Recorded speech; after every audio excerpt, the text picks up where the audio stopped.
Beaucoup d'entre vous, les amis, vont me dire « Mais Jericho, tu nous prends pour des cons ou pour des imbéciles ?» Ni l'un ni l'autre, les amis. Et ben justement, cette histoire, je la vois un peu partout, ça fait plus d'un an. Je voyais dans toutes les langues, en arabe, en français, en anglais, et je la voyais qu'elle était partagée partout, qu'un homme se réveillait dans le ventre d'un anaconda géant. Comment il a survécu? Bah, par miracle. Et vous allez savoir pourquoi, comment il a pu sortir. Bref, les amis, vous allez jouer un grand rôle dans l'espace commentaire pour me dire de ce que vous en pensez. C'est vraiment cette histoire, c'est du fake ou c'est du réel? Et on se retrouve justement à la fin de la vidéo pour que je vous dise mon avis. Sur ce, les amis, je vous souhaite tous et à toutes bon visionnage. Et n'oubliez surtout pas de la partager cette vidéo au maximum et de mettre un bon petit j'aime si vous faites partie de la Jericho Army. Sur ce, bon visionnage à tous et à toutes.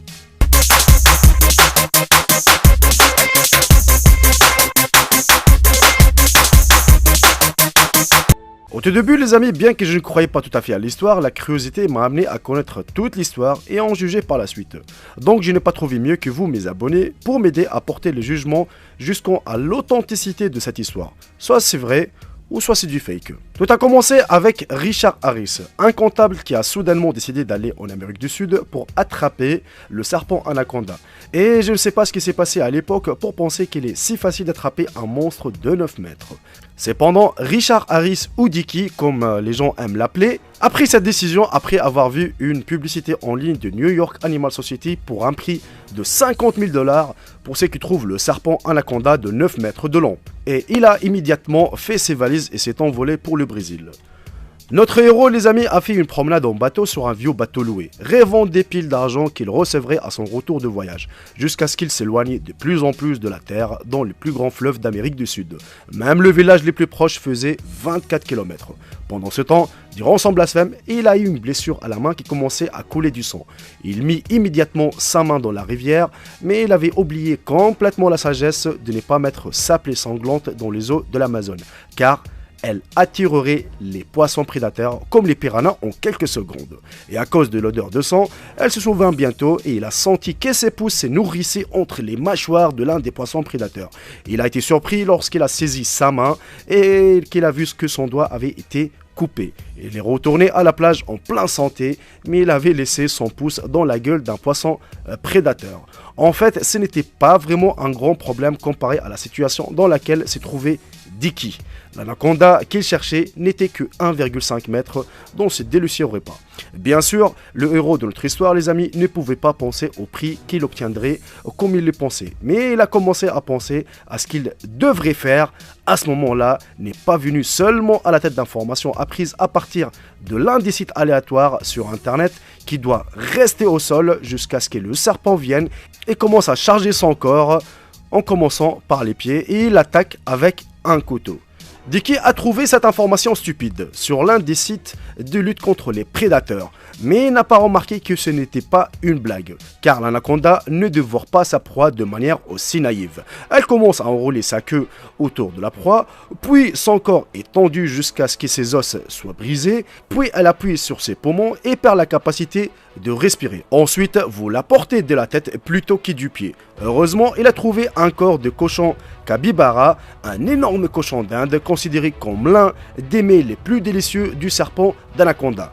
Il a pris la fourrure du cochon mort pour la réchauffer. Alors, le serpent a pensé par erreur que ses pieds étaient un cobaye, jusqu'à ce qu'il atteigne la taille de l'homme et vienne le moment décisif où il doit seulement suivre les instructions qu'il a vues sur Internet, où il sort le couteau et frappe l'anaconda sur la tête. Mais à ce moment-là, les amis, Dicky avait-il un couteau sur lui? C'est là qu'on se pose la question justement. Faut savoir que l'anaconda avale sa proie vivante sans la mâcher. Heureusement pour lui, il faisait partie de ceux-là. Le pauvre comptable Richard Harris a appris qu'il était sur le point de perdre conscience. Il se souvint rapidement de l'histoire d'un homme nommé Paul Rossoli, un homme qui avait volontairement manifesté son désir de se rendre dans les entrailles d'anaconda et s'était débrouillé. Il est sorti serein quelques heures plus tard, mais était plus préparé que Dicky à ce poste. Il portait un costume qui le protégeait de la contraction musculaire et de la pression, et était recouvert d'un mélange chimique spécial qui le protégeait du dégel de l'acide du serpent et d'un tube qui lui permettait de respirer à l'extérieur du serpent. Mais notre héros n'était pas équipé avec tout ça. Donc, il n'a eu qu'un miracle pour échapper à cette position. Plus tard, le miracle se produisit et ses yeux s'ouvrirent à la lumière du soleil à travers le feuille dense des palmiers. Il était mort et est arrivé au paradis. Mais à cause de la douleur qu'il ressentait dans son corps, il était certain de vivre encore. Il commença à inspecter la position et vit que ses chaussures n'existaient pas, de même que ses chaussettes. En plus de la présence de nombreuses brûlures aux pieds, puis qu'il voyait sur le sol des animaux dans les pays boueux. Ce miracle n'avait qu'une explication, le passage de l'un des prédateurs de cet endroit. Peut-être l'un des tigres ou le serpent anaconda ne crachait pas dans son estomac, sauf dans un cas. Si vous avez été exposé à un animal prédateur qui le surpasse en force, comme le tigre par exemple, le serpent s'est rapidement enfui d'un tigre quand il a appris qu'elle ne pouvait pas gagner la clôture et il a tout craché de son estomac, y compris Monsieur Harris, à l'exception de ses chaussures qui avaient été fondues par l'acide dans son estomac. Monsieur Harris, les amis, a pu retourner dans la ville et a été transféré à l'hôpital pour savoir que le prix le plus stupide de tous et que le prix qu'il a risqué pour sa vie était essentiellement lié à une vieille histoire qui n'existe plus. Cet idiot n'a même pas bien regardé la date de la publication de l'article. Notre Richard Harris a passé 2 semaines à l'hôpital brésilien avant d'y rentrer chez lui sans l'anaconda, sans les prix et sans son pouce. Mais il a peut-être gagné un prix plus important, un sens de la valeur et de la préservation de la vie, ainsi que de la gratitude pour cet inconnu. Le tigre qui lui a sauvé la vie et qui ne le rencontrera certainement pas une seconde fois. Et si vous êtes resté jusqu'à la fin de la vidéo les amis, n'hésitez pas à m'écrire dans l'espace commentaire le mot anaconda pour voir les gens si qu'ils ont suivi l'histoire de A à Z. Et c'est là où je vais vous donner justement mon avis et vous justement je vais lire vos commentaires un par un pour voir vraiment de ce que vous en pensez. Pour moi ça reste quand même de la fiction, pour moi c'est du fake. Pour moi, ça c'est mon point de vue. Après, vous pouvez croire à cette histoire. Mais par contre, pour Paul Rossoli, ou pour Paul Rosoli, appelez-le comme vous voulez, alors son histoire est réelle. Il était équipé de la chaîne, enfin, il était suivi par la chaîne nationale géographique, justement, qu'ils ont filmé de A à Z de ce qui s'est passé. Vous pouvez acheter le film sur Internet. Il y avait même une bande-annonce déjà de son film qu'il va tenter de rentrer dans l'estomac d'anaconda géant. Ils ont réussi à attraper un anaconda, mais étaient habillés de A à Z, enfin du tête aux pieds, d'une combinaison spéciale, d'un gel spécial. Comme vous savez, l'anaconda commence à entourer le corps, commence à vous... donc ça va briser vos os, comme ça vous n'allez plus respirer. Et après, dès qu'il sera sûr que... vous respirez plus, que vous êtes en mode hors service, et là, il commence à vous avaler de tête aux pieds. Mais cette histoire que le mec, il voulait juste aller attraper un anaconda géant, juste pour une somme maudite de 50 000 $, 50 000 €, vous allez me dire, ouais, mais c'est trop quand même, mais moi, je ne risquerai pas ma vie pour 1 million d'euros, même, tu vois.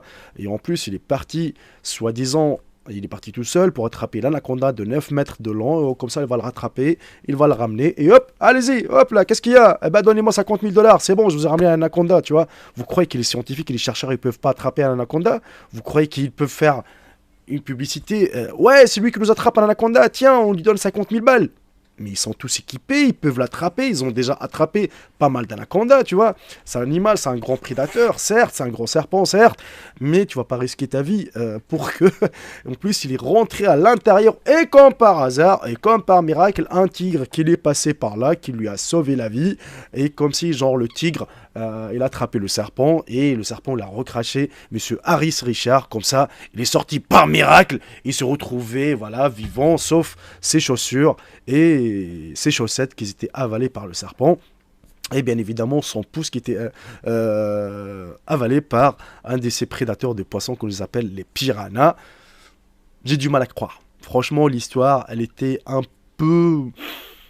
Voilà, mal construite, on va dire ça. Je sais pas vous, dites-moi de ce que vous en pensez dans l'espace commentaire.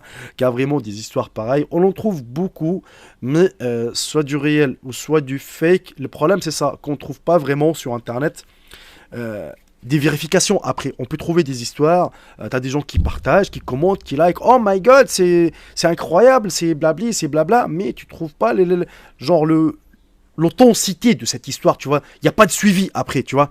C'est ça qui m'intrigue. Et justement, c'est pour ça que je vous demande votre aide, les amis, pour me dire de ce que vous en pensez. Voilà, les amis, on arrive à la fin de cette vidéo. J'espère sincèrement que la petite histoire fascinante, on va dire, vous a fait rêver un tout petit peu. Mais moi, personnellement, je ne crois pas à ça. C'est à vous de me dire de ce que vous en pensez. Sur ce, je vous embrasse tous. Profitez bien de votre journée. Et je vous dis à très bientôt pour une toute nouvelle vidéo. Salut tout le monde, c'était Jaeko. Bye bye, ciao, ciao. Je vous aime tous, mes frères et sœurs.